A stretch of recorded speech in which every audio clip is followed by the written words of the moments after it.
Selamat pagi, kembali lagi bersama saya Muhammad Fadli Kadapi. Kali ini kita akan membahas buku saku buatan saya sendiri. Buku saku itu berjudul Kepemimpinan Karismatik oleh Insinyur Soekarno. Buku ini, buku saku ini ditulis oleh saya sendiri, Muhammad Fadli Kadapi, dengan dosen pengampunya, Muhammad Alfi Pratama. Kita lewat, kita lewatkan saja untuk kata pengantarnya. Kemudian kita langsung ke tipe kepemimpinan karismatik. Nah, apa itu tipe kepemimpinan karismatik?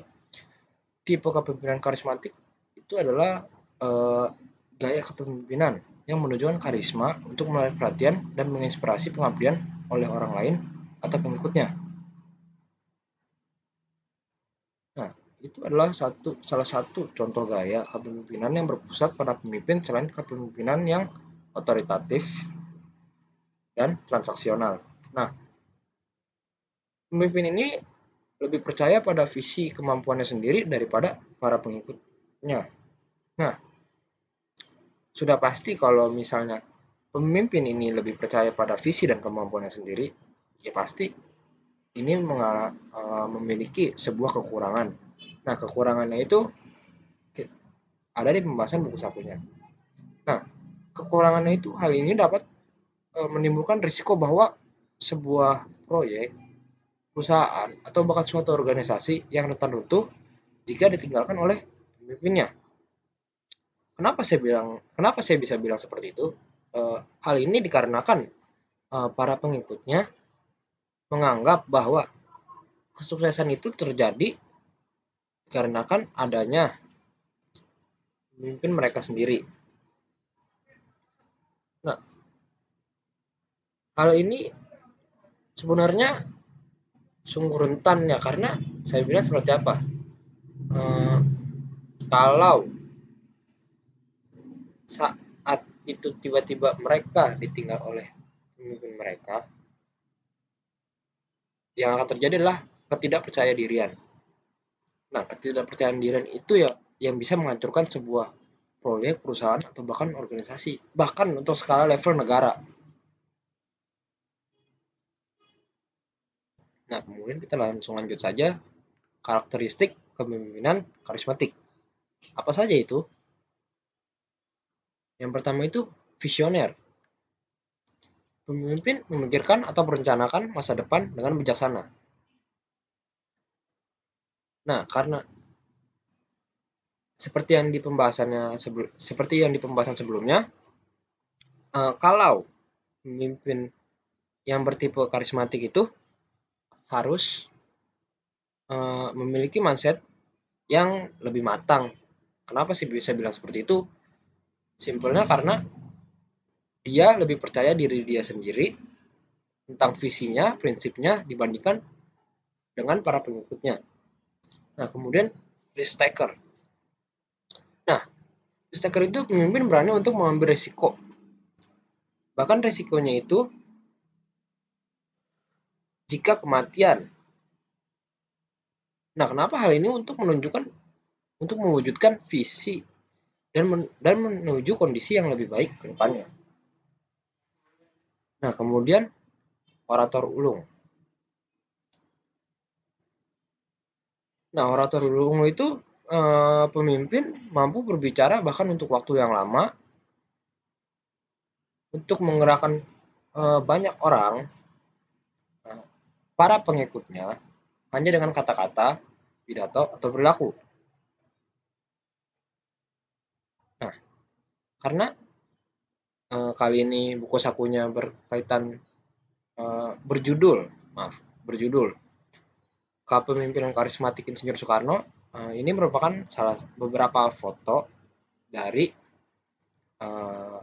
dokumentasi Insinyur Soekarno.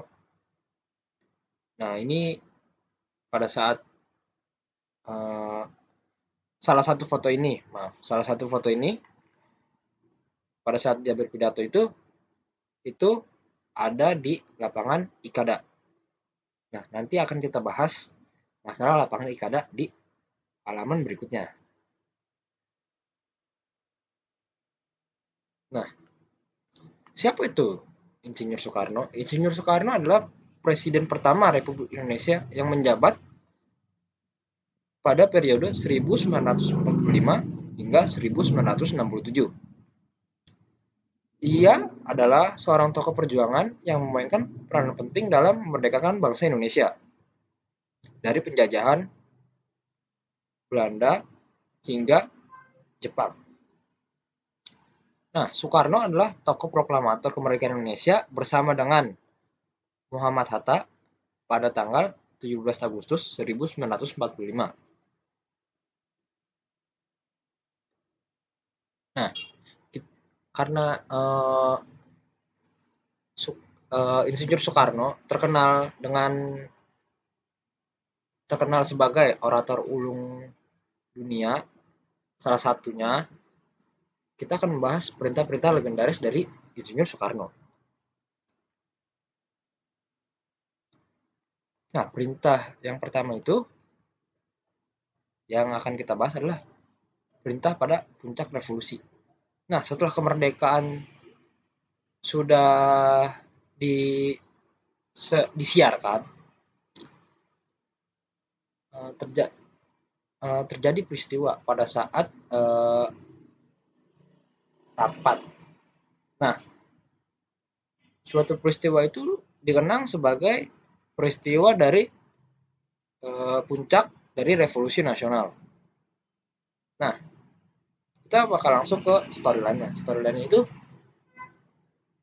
karena dikhawatirkan semangat rakyat yang meluap-luap akan mengakibatkan keberadaan Jepang sebagai pihak penjajah terancam.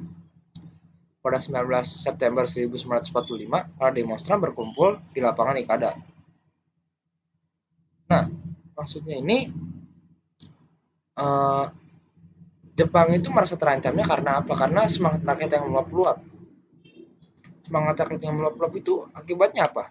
Akibatnya itu Jepang memblokade dan bahkan mempersenjatai diri mereka sendiri untuk menghadapi bentrokan dengan masyarakat Indonesia. Karena Jepang pada saat itu sedang krisis karena kalah perang oleh sekutu. Nah, Jepang itu berisiko kalau dia sendiri yang akan mereka menganggap dia sendiri yang akan dijajah oleh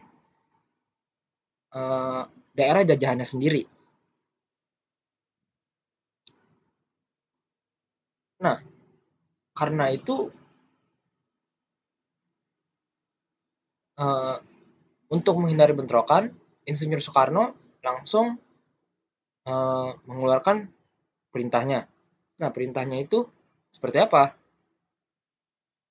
Perintahnya itu berisi, apabila engkau masih setia terhadap presidenmu, patuhilah perintah yang pertama. Pulanglah dengan tenang, tinggalkan rapat ini sekarang juga dengan tertib dan teratur. Dan untuk pertama kalinya, dalam sejarah dunia, seorang presiden dapat mengatur 1 juta massa dengan 1 kali perintah. Pertama kali dalam sejarah, seorang presiden ya, saya bilang ini seorang presiden. Nah, perintah Soekarno ini juga membuat tentara Jepang itu berdecak kagum dan terheran-heran karena ya mereka baru pertama kali melihat ada orang sepatu ini selain rakyat Jepang terhadap kaisarnya.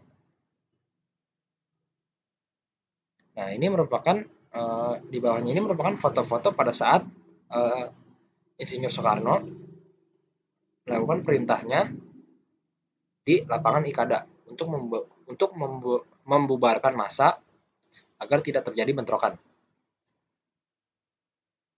Nah, kemudian perintah selanjutnya adalah Dwi Kora. Dwi Kora atau Dwi Komando Rakyat adalah perintah komando dari Presiden Soekarno sebagai bentuk konfrontasi oleh Malaysia.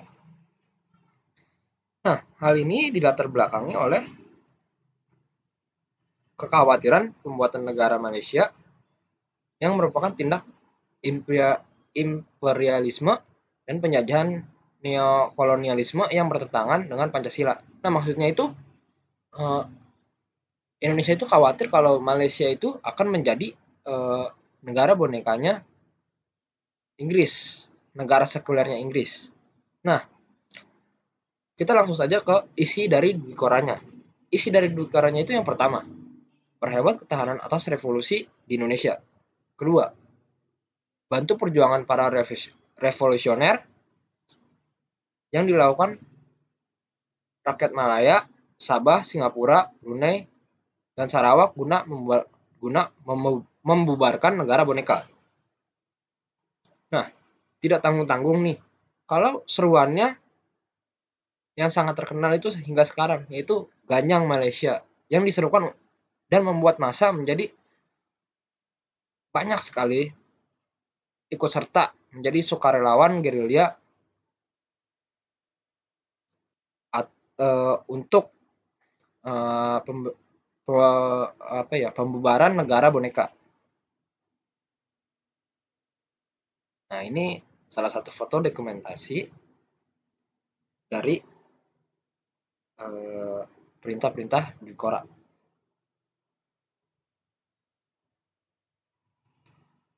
Kemudian perintah yang selanjutnya adalah Trikora. Maaf karena di sini saya salah ketik. Nah, Trikora atau Tri Komando Rakyat adalah perintah komando militer dari Presiden Insinyur Soekarno sebagai bentuk upaya pembebasan Irian Barat dari tangan Belanda untuk kembali ke pangkuan bumi Pertiwi. Pembebasan Irian Barat dari tangan Belanda untuk kembali ke pangkuan bumi Pertiwi. Nah, hal ini dilatar belakangi karena Belanda tidak mau membicarakan pelepasan Indonesia secara diplomasi sebagai salah satu keputusan konferensi meja bundar atau KMB pada 23 Agustus hingga 2 September 1949. Nah, isi dari Trikoranya ini yang pertama, gagalkan pembentukan negara boneka Papua. Kedua, kibarkan bendera merah putih di Irian Barat. Ketiga, bersiap untuk mobilisasi umum demi mempertahankan kemerdekaan dan kesatuan tanah air dan bangsa. Nah, jumlah mobilisasinya juga tidak tanggung-tanggung dan banyak sekali tentara hingga massa yang turun untuk berjuang hingga pada akhirnya Belanda mengakui kedaulatan Indonesia atau Irian Barat melalui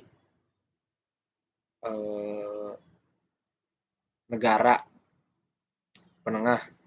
Negara penengahnya itu seingat saya itu Amerika Serikat atau Australia. Saya juga agak lupa. Nah, mungkin kalian bisa komen di bawah kalau saya salah. Nah, ini salah satu foto dokumentasi pada saat Insinyur Soekarno menyerukan isi Trikora. Kemudian ini salah satu foto dokumentasi pada saat melakukan pembebasan Irian Barat. Nah, kemudian ini daftar pustaka yang saya cari untuk membuat buku saku ini. Ya, sekian pembahasan buku saku dari saya. Kurang lebihnya mohon maaf kalau saya ada salah kata atau salah cerita atau salah pengertian tentang tipe kepemimpinan karismatik. Kalian bisa komen di bawah. Jangan lupa like video ini. Kalau nggak suka juga dislike aja, nggak apa-apa. Untuk itu, selamat pagi. Sampai jumpa semuanya. Alhamdulillah.